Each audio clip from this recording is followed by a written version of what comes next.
പരിശുദ്ധാത്മാവേ സഹായക, നിരന്തരമെന്നെ സഹായിക്കണേ. പരിശുദ്ധാത്മാവേ സഹായക, നിരന്തരമെന്നെ സഹായിക്കണേ. നിത്യവും കൂടെ വസിക്കുന്നോനേ, അഭിഷേകത്തിനഗ്നി നിറച്ചിടണേ. നിത്യവും കൂടെ വസിക്കുന്നോനേ, അഭിഷേകത്തിനഗ്നി നിറച്ചിടണേ.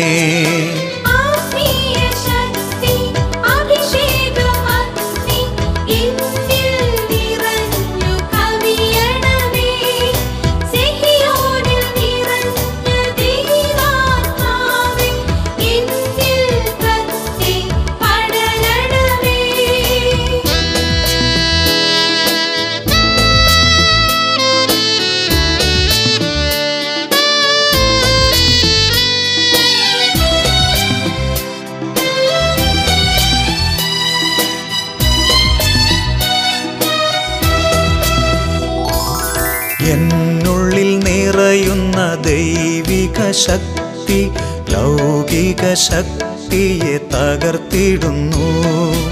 എന്നുള്ളിൽ നിറയുന്ന ദൈവിക ശക്തി ലൗകിക ശക്തിയെ തകർത്തിടുന്നു. പാപനീതി ന്യായ ബോധ്യങ്ങൾ ഹൃത്തിൽ നിറച്ചെന്നെ അഭിഷേചിക്കൂ. പാപനീതി ന്യായ ബോധ്യങ്ങൾ ഹൃത്തിൽ നിറച്ചെന്നെ അഭിഷേചിക്കൂ. പരിശുദ്ധാത്മാവേ സഹായക, നിരന്തരമെന്നെ സഹായിക്കണേ.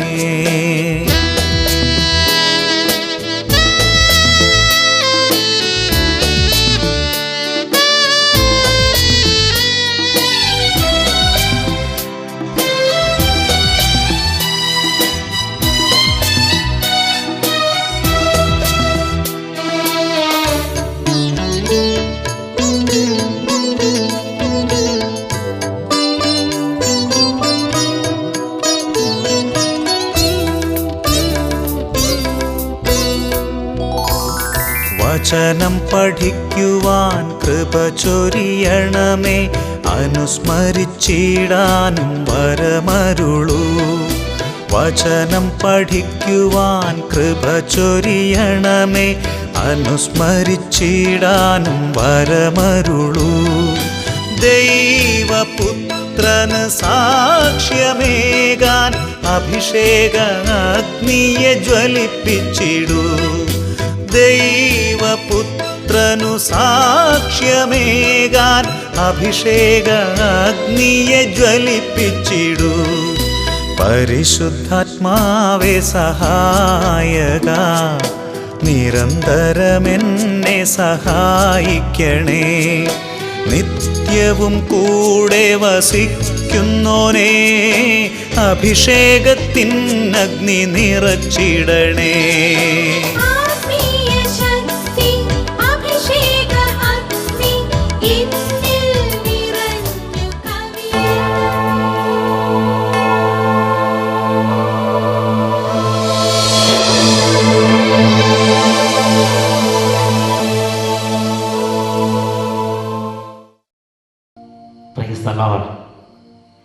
യേശുവേ സ്തോത്രം, യേശുവേ നന്ദി. അഭിഷേകാഗ്നിയുടെ ശ്രോതാക്കൾക്ക് കർത്താവായ യേശു ക്രിസ്തുവിന്റെ നാമത്തിൽ കൃപയും അനുഗ്രഹങ്ങളും സമാധാനവും. ഈ നിമിഷങ്ങളിൽ ദൈവവചന അഭിഷേകത്താൽ ഹൃദയങ്ങൾ നിറയാൻ വേണ്ടി നമുക്ക് ആഗ്രഹിക്കാം.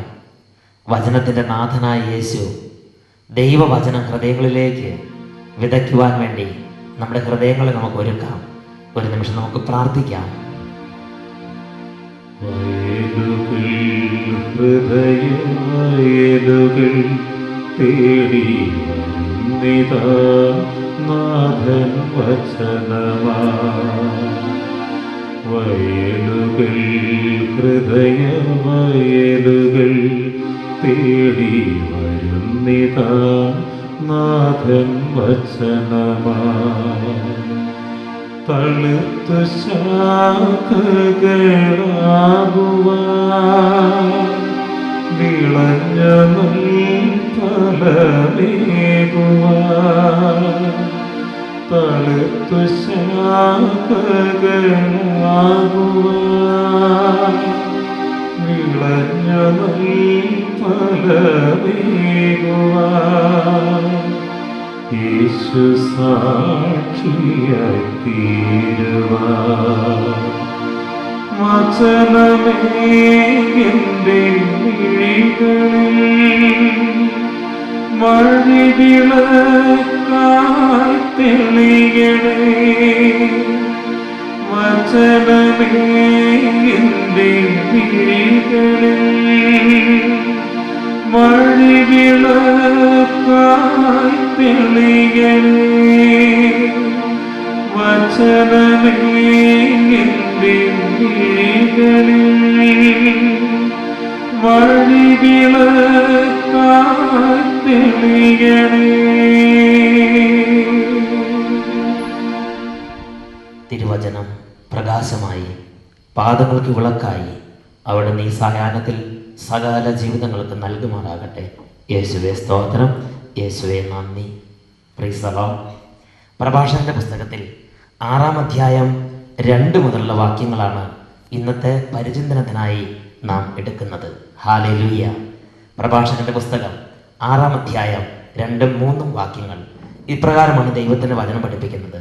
അഭിലാഷങ്ങൾക്ക് അടിമപ്പെടരുത്, അവ നിന്നെ കാളക്കൂറ്റിനെ പോലെ കുത്തിക്കീറും. അവ നിന്റെ ഇലകൾ ഭക്ഷിക്കുകയും നിന്റെ ഫലങ്ങൾ നശിപ്പിക്കുകയും ചെയ്യും. അഭിലാഷങ്ങൾക്ക് നീ അടിമപ്പെടരുത്, അവ നിന്നെ കാളക്കൂറ്റനെ പോലെ കുത്തിക്കീറും. അവ നിന്റെ ഇലകൾ ഭക്ഷിക്കുകയും നിന്റെ ഫലങ്ങൾ നശിപ്പിക്കുകയും ചെയ്യും. നീ ഒരു ഉണക്ക മരമായി മാറും. പ്രിയപ്പെട്ട ദൈവമക്കളെ, ഈ ആത്മീയ സത്യത്തെ നാം ഹൃദയപൂർവ്വം തിരിച്ചറിയേണ്ടതുണ്ട്. ഒരു ദിവസം ഒരു ദൈവപൈതൽ അച്ഛൻ്റെ അടുത്ത് വന്നു ജീവിതത്തിൽ ഒത്തിരി ദുഃഖങ്ങൾ സമർപ്പിച്ച് പ്രാർത്ഥിച്ചു. ആ ദൈവപൈതൽ പറഞ്ഞു, അച്ഛ, എൻ്റെ ജീവിത പങ്കാളി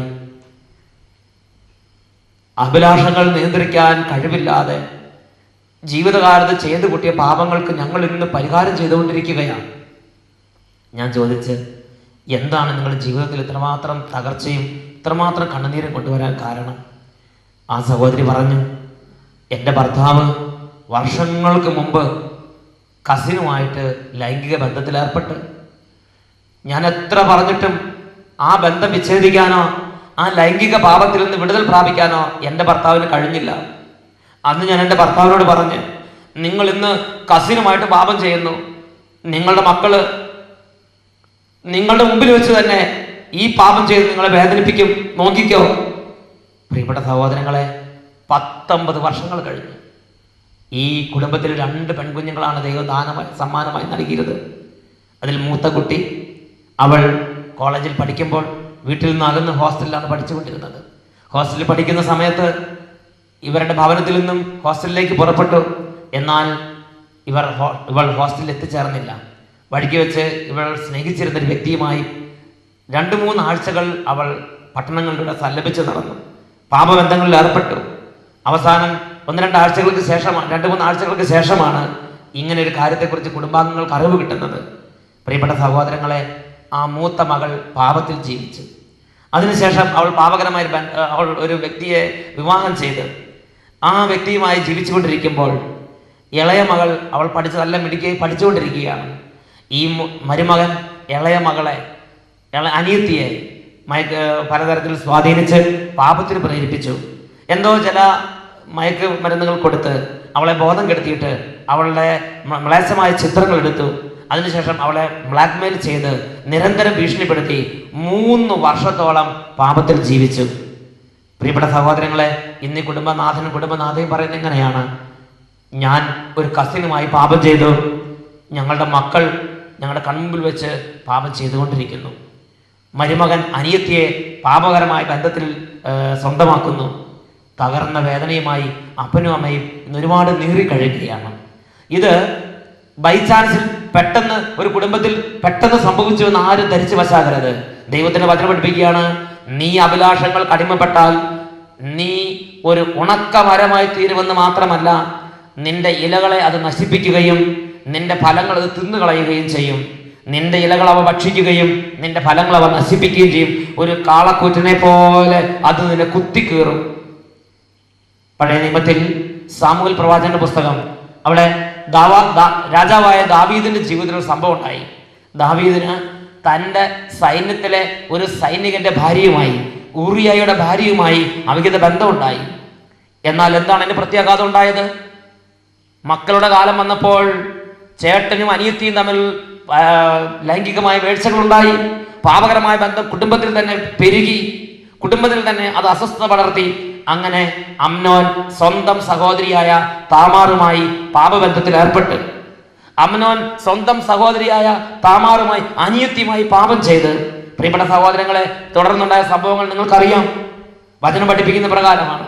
സാമൂഹ്യ പ്രവാചകന്റെ 2-ാം പുസ്തകത്തിൽ 13-ാം അധ്യായം 1 മുതൽ ആ അധ്യായം മുഴുവൻ ഇതിന്റെ ചരിത്രമാണ്. വചനം പഠിപ്പിക്കുകയാണ്, ഈ അമ്നോൻ താമാറുമായി പാപം ചെയ്തപ്പോൾ ആ പാപത്തെക്കുറിച്ച് കേട്ടറിഞ്ഞ മറ്റു സഹോദരങ്ങൾ അബ്സലോം ക്രുദ്ധനായി ഒരു പ്രത്യേക സാഹചര്യത്തിൽ അമ്നോനെയും ഒരുപാട് രാജകുമാരന്മാരെയും കൂട്ടത്തോടെ വധിച്ച്, അമ്നോനെ വധിച്ചിട്ട് അവർ കോപം തീർന്നില്ല. വിരുന്നിന് വന്ന രാജകുമാരന്മാരെ പിന്തുടർന്ന് കൂട്ടക്കൊല ചെയ്ത് രാജകുടുംബാംഗങ്ങളുടെ മേലുള്ള കോപം അവൻ ഒടുക്കി. അബ്സലോം അതിനുശേഷം പലായനം ചെയ്ത്.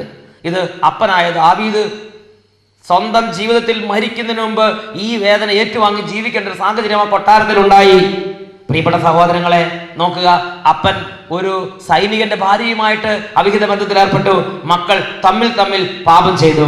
പ്രിയപ്പെട്ട ദൈവമക്കളെ, ദൈവത്തിന്റെ വചന പ്രഭാഷകൻ 6:2-3 വാക്യങ്ങൾ പഠിപ്പിക്കുകയാണ്, നീ അഭിലാഷങ്ങൾക്ക് അടിമപ്പെടരുത്.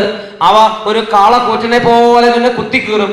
നിന്നെ മാത്രമല്ല, നിന്റെ കുടുംബത്തെയും അത് നശിപ്പിച്ചു കളയും. നിന്റെ ഇലകൾ അവ ഭക്ഷിക്കുകയും നിന്റെ ഫലങ്ങൾ അവ നശിപ്പിക്കുകയും ചെയ്യും. നീ ഒരു ഉണക്ക മരമായി തീരും. ദൈവത്തിന്റെ വചനം വളരെ വ്യക്തമായി പഠിപ്പിക്കുകയാണ്. പ്രഭാഷകന്റെ പുസ്തകത്തിൽ 19-ാമത്തെ അധ്യായത്തിലേക്ക് വരാം. പ്രഭാഷകന്റെ പുസ്തകം 19-ാം അധ്യായം ദൈവമക്കളെ പഠിപ്പിക്കുകയാണ്, വേശ്യകളുമായി ഇടപഴകുന്നവന് വീണ്ടും വിചാരം നഷ്ടപ്പെടുന്നു, വ്രണങ്ങളും പുഴുക്കളും അവനെ അവകാശമാക്കും. പ്രഭാഷകൻ 19:2-3 തിരുവാക്യങ്ങൾ. വേശ്യകളുമായി ഇടപഴകുന്നവന് വീണ്ടും വിചാരം നഷ്ടപ്പെടുന്നു, വ്രണങ്ങളും പുഴുക്കളും അവനെ അവകാശമാക്കുന്നു. ഒരു ദിവസം ഒരു കുടുംബനാഥനുമായി സംസാരിക്കാൻ ഇടവന്നു. ആ കുടുംബനാഥൻ പൊട്ടിക്കരഞ്ഞുകൊണ്ട് പറഞ്ഞു, അച്ഛാ, ഇതിനും വേദം ജീവിക്കാതിരിക്കുക. ഞാൻ ചോദിച്ചു, അപ്പച്ച എന്താ പ്രശ്നം, എന്താണ് ഇത്രമാത്രം ജീവിതത്തെ തളർത്തുന്നത്? ആ അപ്പച്ചൻ പറഞ്ഞൊരു കാര്യമുണ്ട്. എൻ്റെ കുഞ്ഞുനാളില് ഞാൻ എൻ്റെ സഹോദരിയുമായി ഒരു അവിഹിത പാപത്തിൽ ഞാൻ ഏർപ്പെടാൻ ഇടവന്നു. അന്ന് ഞാൻ വീണ്ടും വിചാരം നഷ്ടപ്പെട്ട് പാപത്തിൽ ഞാൻ മുഴുകി. എന്നാൽ ഇന്ന് അതിന്റെ പരിണത ഫലമായി ഒരുപാട് വേദന ഞാൻ തിന്നുകൊണ്ടിരിക്കുകയാണ്. 38 വർഷമായി എൻ്റെ ഭാര്യയുടെ ഒരു ബ്രസ്റ്റ് മുഴുവൻ പഴുത്തിരിക്കുകയാണ്. ഇന്ന് ഈ ധ്യാനത്തിന് വന്നിരിക്കുമ്പോഴും പ്ലാസ്റ്റർ ഒട്ടിച്ചിട്ടാണ് ഞങ്ങൾ വന്നിരിക്കുന്നത്. എനിക്ക് എൻ്റെ ഭാര്യയെ കാണുമ്പോഴൊക്കെയും എൻ്റെ ഭാര്യയുടെ രോഗബാധിതമായ സ്ഥലം കാണുമ്പോഴൊക്കെയും എനിക്ക് എൻ്റെ പെങ്ങളുമായി ഞാൻ ചെയ്ത പാപത്തെ എൻ്റെ ഉള്ളിൽ എനിക്ക് ഓർമ്മ വരും. എൻ്റെ ഹൃദയത്തിൽ അടക്കാനാവാത്ത ദുഃഖമുണ്ട്, എൻ്റെ ഹൃദയത്തിൽ അടക്കാനാവാത്ത വേദനയുണ്ട്. ഈ വേദന തിന്ന് ഞാൻ ജീവിക്കുകയാണ്. ആ ദൈവ പൈതലിന് ഒരു വളരെ ശമനമില്ലാത്ത ദുഃഖത്തിന്റെ ഒരു പാനപാത്രം കുടിച്ചിറക്കേണ്ട സാഹചര്യമാണ്. ദൈവത്തിന്റെ വചനം പഠിപ്പിക്കുകയാണ്, നിന്റെ അധമ വികാരങ്ങൾക്ക് നീ കീഴ്പ്പെടരുത്. അധമ വികാരങ്ങൾ ഉണ്ടാകും, അമിതമായ പലതരത്തിലുള്ള വികാരങ്ങൾ ഉണ്ടാകും, നിയന്ത്രണാതീതമായ പലതരത്തിലുള്ള ആസക്തികളും ജനിച്ചേക്കാം. ദൈവത്തിന്റെ വചനം പഠിപ്പിക്കുകയാണ്, നീ അധമ വികാരങ്ങളെ താലോലിക്കരുത്, നീ അധമ വികാരങ്ങളിൽ സന്തോഷിക്കരുത്. നിന്റെ തൃഷ്ണയെ നീ നിയന്ത്രിക്കണം, തൃഷ്ണയെ നീ കീഴടക്കണം. തൃഷ്ണയെ നീ കീഴടക്കുന്നില്ലെങ്കിൽ അഭിലാഷങ്ങൾ ഒരു കാളക്കൂറ്റിനെ പോലെ നിന്നെ കുത്തിക്കീറും. നിന്റെ ഇലകളെ ഭക്ഷിക്കുകയും നിന്റെ ഫലങ്ങളെ അവ നശിപ്പിക്കുകയും ചെയ്യും. നീ ഒരു ഉണക്ക മരമായി തീരും. അതുകൊണ്ട് വചനം പ്രഭാഷകന്റെ പുസ്തകത്തിൽ 18:30 പഠിപ്പിക്കുകയാണ്, അധമ വികാരങ്ങൾക്ക് കീഴടങ്ങാതെ നിന്റെ തൃഷ്ണയെ നീ നിയന്ത്രിക്കണം. അധമ വികാരങ്ങൾക്ക് കീഴടങ്ങാതെ നിന്റെ തൃഷ്ണയെ നീ നിയന്ത്രിക്കണം. ഈ രാത്രി കർത്താവിനോട് പ്രാർത്ഥിക്കുകയാണ്, കർത്താവെ, കഴിഞ്ഞ കാലങ്ങളിൽ നിയന്ത്രണമില്ലാതെ കുത്തഴിഞ്ഞ ജീവിതത്തിന് ഇടവന്നിട്ടുണ്ടെങ്കിൽ അവിടുന്ന് ഞങ്ങളുടെ ജീവിതത്തിന്റെ മേൽ അത്ഭുതകരമായി ആത്മീയ ശക്തി നിറച്ച്, ആത്മീയ അഭിഷേകം നിറച്ച് കഴിഞ്ഞകാല പുഴുക്കുത്തുകളെല്ലാം അവിടെ നിന്ന് ഇപ്പോൾ സൗഖ്യപ്പെടുത്തണം. മനസ്സിന്റെ മേഖലകളിൽ, ഹൃദയത്തിന്റെ തലങ്ങളിൽ കഴിഞ്ഞ കാലങ്ങളിൽ വന്ന അധപതനങ്ങൾ, പലതരത്തിലുള്ള നിയന്ത്രണാതീതമായ ആസക്തികൾക്ക് അടിമപ്പെട്ട സാഹചര്യങ്ങൾ, ആ മേഖലകളിൽ നിന്ന് കുറവുകൾക്കെല്ലാം, ആ മേഖലകളിലുണ്ടായ പരാജയങ്ങൾക്കെല്ലാം ഈ നിമിഷങ്ങളിൽ കർത്താവിനോട് നമുക്ക് പ്രാർത്ഥിക്കാം. വിടുതലിനും വ്യത്യാസത്തിനും വേണ്ടി ഈ നിമിഷങ്ങളിൽ കർത്താവിനോട് നമുക്ക് പ്രാർത്ഥിക്കാം. എല്ലാ ദൈവമക്കളും ഇപ്പോൾ കരങ്ങൾ കൂപ്പിപ്പിടിക്കുന്നു, കർത്താവിനോട് പ്രാർത്ഥിക്കുകയാണ്. കർത്താവേ, റോമാലേഖനം 12-ാം അധ്യായത്തിൽ പറഞ്ഞിരിക്കുന്നത് പോലെ സ്വന്തം ശരീരത്തെ വിശുദ്ധമായി കാത്തു സൂക്ഷിക്കാനുള്ള കൃപ തരണമേ. അപ്പോസ്തലൻ ദൈവമക്കളെ പഠിപ്പിക്കുകയാണ്. ആകയാൽ സഹോദരരെ, ദൈവത്തിന്റെ കാരുണ്യം അനുസ്മരിച്ചുകൊണ്ട് ഞാൻ നിങ്ങളോട് അപേക്ഷിക്കുന്നു, നിങ്ങളുടെ ശരീരങ്ങളെ വിശുദ്ധവും ദൈവത്തിന് പ്രീതികരവുമായ സജീവ ബലിയായി സമർപ്പിക്കുവിൻ. ഇതായിരിക്കട്ടെ നിങ്ങളുടെ യഥാർത്ഥമായ ആരാധന. ദൈവത്തെ അറിയാത്ത വിജാതിയരെ പോലെ നിങ്ങൾ കാമവികാരങ്ങൾക്ക് അടിമപ്പെടരുത്. ഒരു നിമിഷം നമുക്ക് പ്രാർത്ഥിക്കാം. കണ്ണുകൾ അടയ്ക്കുന്നു, കരങ്ങൾ യാചന രൂപത്തിൽ പിടിക്കുന്നു. ദൈവമേ, ഈ നിമിഷങ്ങളിൽ എല്ലാ തിന്മകളെയും കഴുകുന്ന ശക്തിയായി പരിശുദ്ധാത്മാവിനെ വർഷിക്കണമേ. തൃഷ്ണയെ നിയന്ത്രിക്കുന്ന അരൂപിയായി പരിശുദ്ധാത്മാവിനെ വർഷിക്കണമേ. നിയന്ത്രണാതീതമായ കാമാസക്തികളെ നിയന്ത്രിക്കാൻ ശക്തി തരുന്ന ആത്മാവായി പരിശുദ്ധാത്മാവിനെ ഇപ്പോൾ ഞങ്ങളുടെ ജീവിതങ്ങളിലേക്ക് അവിടുന്ന് വർഷിക്കണമേ. അരൂപിയുടെ ശക്തമായ അഭിഷേകം ഉണ്ടാകാൻ എല്ലാ ദൈവമക്കളും ആഗ്രഹിക്കുന്നു. കണ്ണടച്ച് കരങ്ങൾ യാതനാരൂപത്തിൽ പിടിച്ച് പ്രാർത്ഥിക്കുന്നു. പരിശുദ്ധാത്മാവേ, അരൂപിയെ ഞങ്ങളുടെ മേൽ എഴുന്നള്ളി വന്ന് നിറയണമേ. പരിശുദ്ധാത്മാവേ, അടിയങ്ങൾ ഞങ്ങളിൽ നിറയണമേ. എല്ലാ വേദനകളും സമർപ്പിച്ച് എല്ലാവരും പ്രാർത്ഥിച്ചുകൊണ്ടിരിക്കുന്നു. ആത്മാവേ, പരിശുദ്ധാത്മാവേ, അടിയങ്ങൾ ഞങ്ങളിൽ നിറയണമേ. തൃഷ്ണയെ നിയന്ത്രിക്കാൻ പരാജയപ്പെടുന്നവർ, എത്ര ശ്രമിച്ചിട്ടും ജഡിക പാപത്തിന്റെ ദുരാസക്തിയെ നിയന്ത്രിക്കാൻ പറ്റാത്തവർ, നിയന്ത്രണാതീതമായ കാമാസക്തിയിലേക്ക് അരൂപിയുടെ ശക്തി വിളിച്ച് പ്രാർത്ഥിക്കുന്നു. ആത്മാവേ, പരിശുദ്ധാത്മാവേ, അടിയങ്ങൾ ഞങ്ങളിൽ നിറയണമേ. പരിശുദ്ധാത്മാവേ, പൊട്ടിത്തകർന്ന ജീവിതങ്ങളിലേക്ക് ഇപ്പോൾ അതിശക്തമായി ആവസിക്കണമേ. നിയന്ത്രണാതീതമായ വികാരങ്ങൾക്ക് അടിമപ്പെട്ട് എന്നും പാപത്തിൽ പൂണ്ടുപോകുന്നവർ, പാപത്തിൽ നിന്ന് മോചനമില്ലാത്തവർ, തകർന്ന മനസ്സുള്ളവർ, ഒത്തിരി പാപത്തിന്റെ അടിമത്തത്തിൽ മനസ്സ് നീറി കഴിയുന്നവർ ഇപ്പോൾ സൗഖ്യം പ്രാപിക്കാൻ തക്കവിധം അത്ഭുതകരമായി ആവസിക്കണമേ, അത്ഭുതകരമായി ഇടപെടണമേ. ഇന്ന് ഈ നിമിഷങ്ങളിൽ ഹൃദയം നുറങ്ങി അരൂപിയെ അവിടുത്തെ സഹായത്തിന് വേണ്ടി കേണ് പ്രാർത്ഥിക്കുന്ന എല്ലാ ദാസന്മാരുടെ മേലും ദാസിമാരുടെ മേലും അതിശക്തമായി ആവസിക്കണമേ. അത്ഭുത സൗഖ്യങ്ങൾ നൽകി, ആന്തരിക സൗഖ്യങ്ങൾ നൽകി, വികാരങ്ങളുടെ മേഖലകളിൽ സൗഖ്യങ്ങൾ നൽകി, പാപത്തിന്റെ അടിമത്തങ്ങളെ പൊട്ടിച്ചെറിഞ്ഞ് ദൈവജനത്തെ വിടുവിച്ച് സൗഖ്യം പ്രദാനം ചെയ്ത് അഭിഷേകം ചെയ്ത് അരൂപിയെ ഇപ്പോൾ ലോകമെമ്പാടും അവിടുന്ന് പ്രവർത്തിച്ചുകൊണ്ടിരിക്കണമേ. Hallelujah, hallelujah, hallelujah, hallelujah, hallelujah, hallelujah, hallelujah, hallelujah. വിശുദ്ധിയുടെ ആത്മാവേ, വിശുദ്ധിയുടെ ആത്മാവേ, കൃപയുടെ ആത്മാവേ, സൗഖ്യത്തിന്റെ ആത്മാവേ, അനുഗ്രഹത്തിന്റെ ആത്മാവേ, ദൈവാനുഭവത്തിന്റെ ആത്മാവേ, ഇപ്പോൾ ഈ നിമിഷങ്ങളിൽ എല്ലാവരുടെ മേലും വ്യാപരിച്ചുകൊണ്ടിരിക്കണമേ. ആത്മാവേ, അടിയങ്ങളായ ഞങ്ങൾ ഓരോരുത്തരുടെ മേലും അതിശക്തമായി ആവസിക്കണമേ. Hallelujah, hallelujah. ആത്മാവേ, പരിശുദ്ധാത്മാവേ, അടിയങ്ങൾ ഞങ്ങളിൽ നിറയണമേ. പരിശുദ്ധാത്മാവേ, ആത്മാവേ, പരിശുദ്ധാത്മാവേ,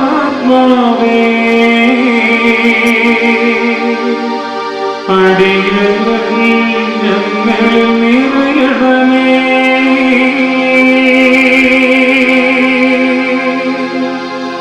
ആത്മാവേ, പരിശുദ്ധാത്മാവേ, അടിയങ്ങൾ ഞങ്ങളിൽ നിറയണമേ.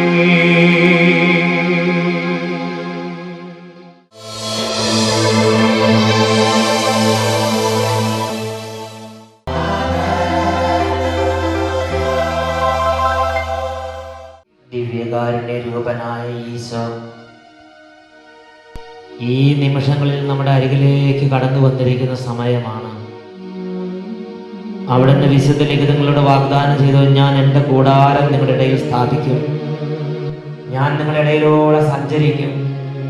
കർത്താവേ, അവിടുന്ന് മഹത്വത്തോടെ എഴുന്നള്ളി വന്നിരിക്കുന്ന നിമിഷം, ആകാശം ചായച്ച് ആയിരം ആയിരം രഥവ്യൂഹങ്ങളോടെ എഴുന്നള്ളി വന്നിരിക്കുന്ന ഈ നിമിഷങ്ങളിൽ നിയന്ത്രണമില്ലാത്ത ജഡികാസക്തികളുടെ തേരോട്ടത്തിൽ തകർന്നു പോയ ഞങ്ങളുടെ ജീവിതങ്ങളെ പുനരുദ്ധരിക്കണമേ. ചെറുപ്പം തൊട്ട് നിയന്ത്രണമില്ലാതെ ജഡിക പാപത്തിന്റെ ദുരാസക്തികളാൽ ചവിട്ടി മെതിക്കപ്പെട്ട എല്ലാ ജീവിതങ്ങളെയും ഈ രാത്രി അവിടുന്ന് പുനരുദ്ധരിക്കണമേ. ഈ നിമിഷങ്ങളിൽ അവിടുന്ന് സ്പർശിക്കണമേ കർത്താവേ. ഇസ്രായേൽ ഭവനത്തെ എല്ലാ മ്ലേച്ഛതകളിൽ നിന്ന് അവിടുന്ന് കഴുകണമേ എന്ന് പ്രാർത്ഥിക്കുന്നു. ഇസ്രായേൽ മക്കളെ എല്ലാ അശുദ്ധിയിൽ നിന്ന് അവിടുന്ന് കഴുകണമേ എന്ന് പ്രാർത്ഥിക്കുന്നു. കഴിഞ്ഞ കാലങ്ങളിൽ ചെയ്തു പോയ അശുദ്ധിയുടെ പാപങ്ങൾ, കഴിഞ്ഞ കാലം ചെയ്തു പോയ എല്ലാ മ്ലേച്ഛതകൾ വഴി വന്ന അകൃത്യം, എല്ലാ തിന്മകളിൽ നിന്ന് ഉപദ്രവങ്ങൾ എല്ലാ കുടുംബങ്ങളിൽ നിന്ന് കഴുകണമേ. എല്ലാ കുടുംബങ്ങളിലും വിശുദ്ധിയുടെ പ്രകാശം ഉദിക്കട്ടെ. എല്ലാ ഹൃദയങ്ങളിലും വിശുദ്ധിയുടെ പ്രകാശം ഉദിക്കട്ടെ. ഇപ്പോൾ ഹൃദയം നുറുങ്ങി അങ്ങയുടെ പരിശുദ്ധ നാമം വിളിച്ച് പ്രാർത്ഥിച്ചുകൊണ്ടിരിക്കുന്ന ഓരോ മകളിലും സ്വർഗീയ മഹത്വം ഉദിക്കട്ടെ. സ്വർഗത്തിന്റെ തേജസ് ഉദിക്കട്ടെ. യേശുവേ, കഴുകണമേ, അശുദ്ധിയിൽ നിന്ന് കഴുകണമേ, തിന്മയിൽ നിന്ന് കഴുകണമേ, അന്ധകാരത്തിൽ നിന്ന് വിടുവിക്കണമേ. ഇപ്പോൾ അങ്ങയുടെ മഹത്വം, അങ്ങയുടെ പ്രകാശം ഞങ്ങളുടെ മേൽ ഉദിക്കട്ടെ എന്ന് പ്രാർത്ഥിക്കുന്നു. Hallelujah, hallelujah, hallelujah, hallelujah. എല്ലാവരും പ്രാർത്ഥിക്കുന്നു.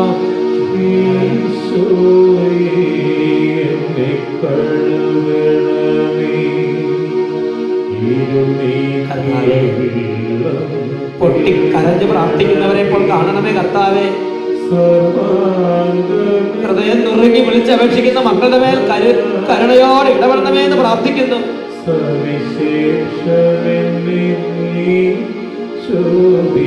എത്ര ശ്രമിച്ചിട്ടും സൗഖ്യം കിട്ടാത്ത ജഡിക പാപത്തിന്റെ എല്ലാ മേഖലകളെയും കഴുകണമേ, സൗഖ്യം നൽകണമേ പിതാവേ.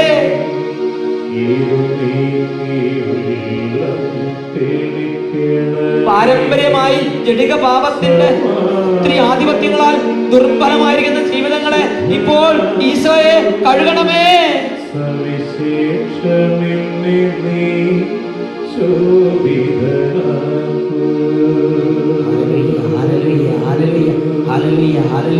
കർത്താവെ സ്പർശിക്കണമേ, കർത്താവെ സ്പർശിക്കണമേ. ഇപ്പോൾ സുഖപ്പെടുത്തണമേ, ഇപ്പോൾ മനസ്സുകളെ സുഖപ്പെടുത്തണമേ. കുടുംബങ്ങളിലെ തകർച്ചകൾ അങ്ങയുടെ അത്ഭുത ശക്തിയാൽ നീങ്ങി പോകട്ടെ. തകർന്ന കുടുംബങ്ങൾ ഈശോയുടെ ശക്തിയാൽ ഇപ്പോൾ സൗഖ്യം പ്രാപിക്കട്ടെ. മനോവേദനയോടെ പ്രാർത്ഥിക്കുന്നവർ ഇപ്പോൾ സൗഖ്യം പ്രാപിക്കട്ടെ. രോഗികൾ ഇപ്പോൾ സൗഖ്യം പ്രാപിക്കട്ടെ. തളർന്നവർ ഇപ്പോൾ പുതുശക്തി പ്രാപിക്കട്ടെ. ദുർബല കുടുംബങ്ങൾ ഇപ്പോൾ പുതുജീവൻ പ്രാപിക്കട്ടെ. കർത്താവിന്റെ ശക്തിയാൽ എല്ലാ കുടുംബങ്ങളും നിറയട്ടെ. കുടുംബങ്ങളിൽ നിന്ന് അശുദ്ധി കൂട്ടത്തോടെ വിട്ടുപോകട്ടെ. കുടുംബങ്ങളിൽ നിന്ന് തിന്മയുടെ ആധിപത്യങ്ങൾ തകർന്നു പോകട്ടെ. എല്ലാ ജഡിക പാപത്തിന്റെയും വ്യഭിചാരത്തിന്റെയും ദുരാസക്തികളെ, ദുർബോധങ്ങളെ യേശുവിന്റെ തിരുശരീരത്തിന്റെ ശക്തിയാൽ ഇപ്പോൾ തകർത്ത് നിർവീര്യമാക്കുന്നു. Hallelujah, hallelujah. ശരീരങ്ങളിൽ കുടികൊള്ളുന്ന സ്വർഗഭോഗത്തിന്റെയും സ്വയംഭോഗത്തിന്റെയും വ്യഭിചാരത്തിന്റെയും വേശ്യാവൃത്തിയുടെയും ബലാത്കാരത്തിന്റെയും ദുർഭൂതങ്ങളെ യേശുവിന്റെ അത്ഭുത നാമത്തിൽ ബന്ധിച്ച് നിർവീര്യമാക്കുന്നു. Hallelujah, hallelujah, hallelujah, hallelujah. യേശുവേ സ്തോത്രം, സ്തോത്രം, സ്തോത്രം.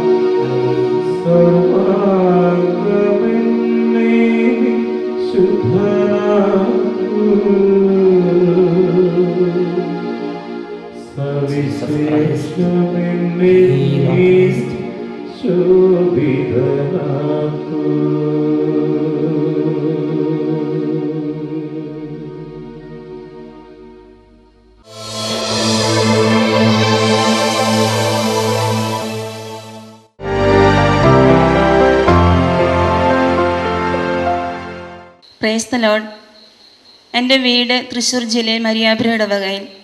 1.5 വർഷം മുൻപ് ഞാൻ വീണതിൻ്റെ ഫലമായി എനിക്ക് നടുവിൽ വേദനയും എല്ല് തേയ്മാനവും തണ്ടലിൻ്റെ എല്ലിന് വളവും ഉണ്ടായിരുന്നു. 1 മാസം ആയുർവേദ ചികിത്സ നടത്തി യാതൊരു കുറവും ഉണ്ടായില്ല. പിന്നെ തൃശ്ശൂർ ജൂബിലി മിഷൻ ഹോസ്പിറ്റലിൽ കുറച്ച് നാൾ കിടന്നു. ഡോക്ടർ എന്നിട്ടും കുറയാതെ വീട്ടിൽ ബെൽറ്റ് ഇട്ട് വെയിറ്റ് ഇട്ട് കിടക്കാൻ പറഞ്ഞു. അങ്ങനെ ഞാൻ ബെൽറ്റ് ഇട്ട് 5 കിലോ തൂക്കം വരുന്ന വെയിറ്റ് ഇട്ട് കട്ടിലിൻ്റെ കാലെല്ലാം പൊന്തിച്ച് വെച്ച് ഞാൻ നിവർന്ന് കിടക്കുകയായിരുന്നു. കുനിഞ്ഞൊന്നും ചെയ്യാൻ പാടില്ലായിരുന്നു. അങ്ങനെ ഇരിക്കുമ്പോഴാണ് ഞങ്ങളുടെ ഇടവകയിൽ അച്ഛൻ വന്ന് ധ്യാനിപ്പിക്കാൻ വന്നത്. എനിക്ക് നടക്കാൻ പാടില്ല. ഞാൻ കൈ പിടിച്ച് വണ്ടി വിളിച്ച് എന്നെ അമ്മ അച്ഛൻ്റെ അടുത്ത് കൊണ്ടുപോയി തലയിൽ കൈവച്ച് പ്രാർത്ഥിച്ചു. അപ്പോഴെന്നെ എനിക്ക് പകുതി സുഖമായി. അങ്ങനെ ഓണ വെക്കേഷനിൽ ഞാൻ ഈ സെഹിയൻ ധ്യാന കേന്ദ്രത്തിൽ വന്ന് ധ്യാനം കൂടാനായിട്ട് വളരെയധികം ആഗ്രഹിച്ചു. അതിൻ്റെ ഫലമായി ഇവിടെ വന്ന് ഞാൻ ധ്യാനം കൂടുകയും ഇവിടെ ബെൽറ്റ് ഇട്ടുകൊണ്ടാണ് ഞാൻ ഇവിടേക്ക് യാത്ര ചെയ്ത് വന്നത്. ബെൽറ്റ് ഇട്ടുമ്പോൾ എനിക്ക് ഭയങ്കര ബുദ്ധിമുട്ടായിരുന്നു. ഇരിക്കാനും നിൽക്കാനും ഒത്തിരി വിഷമമായിരുന്നു. 5 മിനിറ്റ് പോലും എനിക്ക് താഴെ ഇരിക്കാൻ പറ്റില്ലായിരുന്നു. 10 മിനിറ്റ് പോലും എനിക്ക് വെറുതെ നിൽക്കാൻ പറ്റില്ലായിരുന്നു. ഭയങ്കര വേദനയും കഴപ്പൊക്കെയായിരുന്നു. ഇവിടെ വന്ന് പ്രാർത്ഥിച്ചതിൻ്റെ ധ്യാനം കൂടി പ്രാർത്ഥിച്ചതിൻ്റെ ഫലമായി എൻ്റെ നടുവിൻ്റെ വേദന മാറി. ബെൽറ്റ് ഇതുവരെ ഞാൻ വന്ന് പിറ്റേ ദിവസം തന്നെ ബെൽറ്റ് ഊരി വെച്ചു. പിന്നെ എനിക്ക് ബെൽറ്റ് ഉപയോഗിക്കേണ്ടി വന്നിട്ടില്ല. ദൈവം തന്ന അനുഗ്രഹങ്ങൾക്ക് ഞാൻ കൊടാനകൂടി നന്ദിയും സ്തുതിയും സ്തോത്രവും സമർപ്പിക്കുന്നു. ഹല്ലേലൂയ. ഈ സഹോദരിക്ക് കുറേ നാളുകളായി, 1 വർഷത്തിലധികമായി ബെൽറ്റ് ഉപയോഗിച്ചിരുന്ന സഹോദരി, ബെൽറ്റ് ഒന്ന് കാണിക്കാമോ? ആ ബെൽറ്റ് ബെൽറ്റ് ഉപയോഗിച്ചിരുന്ന വ്യക്തിയാണ്. നടുവേദന ഉണ്ടായിരുന്നു. എന്നാൽ ഈ സഹോദരിക്ക് ധ്യാനം തുടങ്ങി ആദ്യത്തെ ദിവസം കഴിഞ്ഞപ്പോൾ തന്നെ ഈ ബെൽറ്റ് അഴിച്ചു മാറ്റാൻ കർത്താവ് കൃപ കൊടുത്തു. ഇപ്പോൾ നടുവിൻ്റെ വേദന കർത്താവ് സുഖപ്പെടുത്തി.